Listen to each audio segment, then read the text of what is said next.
The little bit change the subject from what's happening tonight, but the G League team, Greensboro Swarm, is playing in the Showcase Cup in Orlando tomorrow. You've had a bunch of guys contribute to their 10-4 start this year. Just as a coach from where you are right now, how proud are you of the way the guys that have gone down there have handled themselves, and also the guys that have also practiced with them to help the Swarm get to this point where they can play on a big stage down there in Orlando? Yeah, extremely proud of them. I hit Jeremy one day, words are important, and so never say go down there. They are awarded the opportunity to play in Greensboro. That's important to us because Greensboro is a phenomenal place for our guys to be able to develop.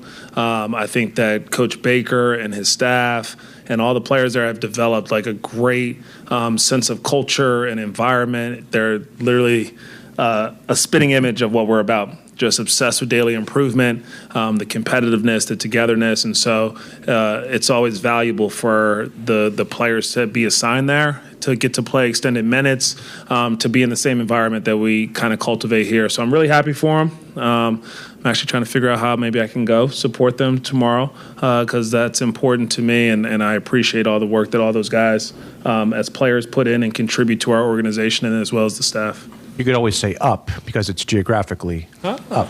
Like where you're at then.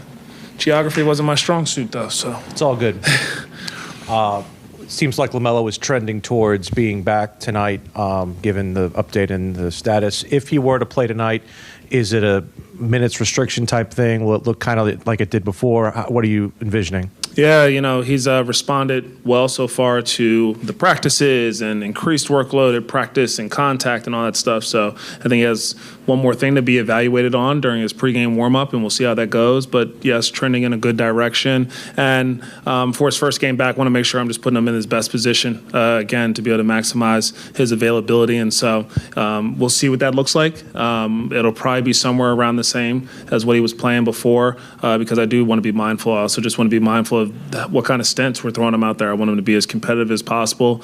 And sometimes when you're coming back after missing some games, your wind isn't where it should be. So I want him to be able to compete and feel good.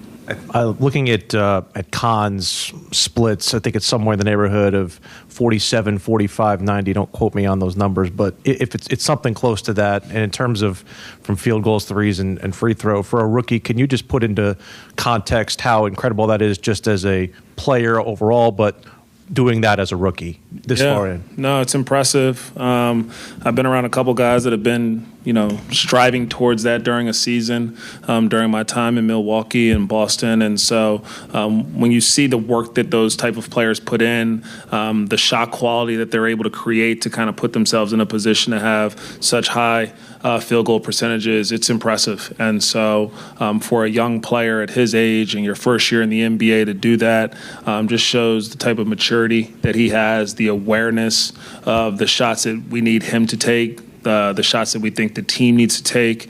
And so I've been really impressed with that and just his overall growth. And so it's, again, I will say it's Khan and it's also his teammates. I think being able to drive, to get a piece of the paint, we've committed, I think, as a group to try to create better shots for one another. And the ball has definitely been popping. And you feel a lot of these games that we've been able to win, it's been our defense being connected and then also our offense being connected too, where we're sharing the ball and contributing a lot of assists to our made field goals. Coach, I know we had a couple of days off before the two games last week, and it just seemed like, just from my eye, I obviously don't see it the same way that the coaching staff does.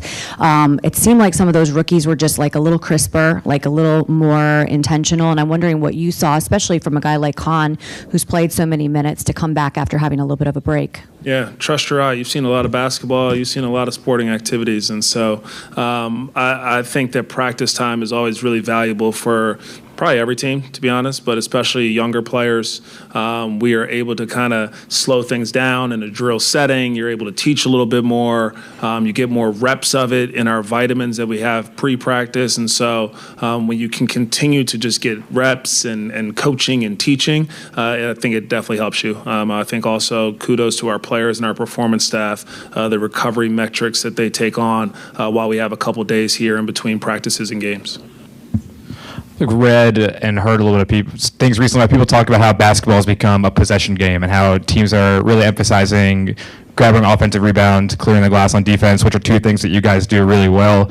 How do your past coaching stops and the philosophies you've gained from those places and the personnel that you have here in Charlotte combine to make you guys so successful in those two areas? Yeah, definitely past experiences help. I think you trying to evolve as a coach is really important too, and seeing where the game is and the importance of the possessions and how you take care of the ball, how you create some more possessions, how you crash the offensive glass, and then also our personnel, just trying to put us in the best position possible. So I think it's a combination of growth over the years from seeing it work at a lot of different places, and then also the evolution of the whole NBA landscape of what's important to put yourself in the best position to be successful and to win games, and then also trying to help our team as best as possible. So I think our coaching staff does a great job of pushing me in a lot of those areas too.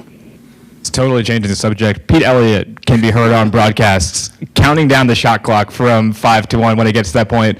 Is there a story behind that? Why did that start? What is the philosophy behind him doing that for you guys? Yeah, so I think most teams have their athletic trainer yell out something to let the team know that there's a short shot clock. And so I've been around. It's been butter.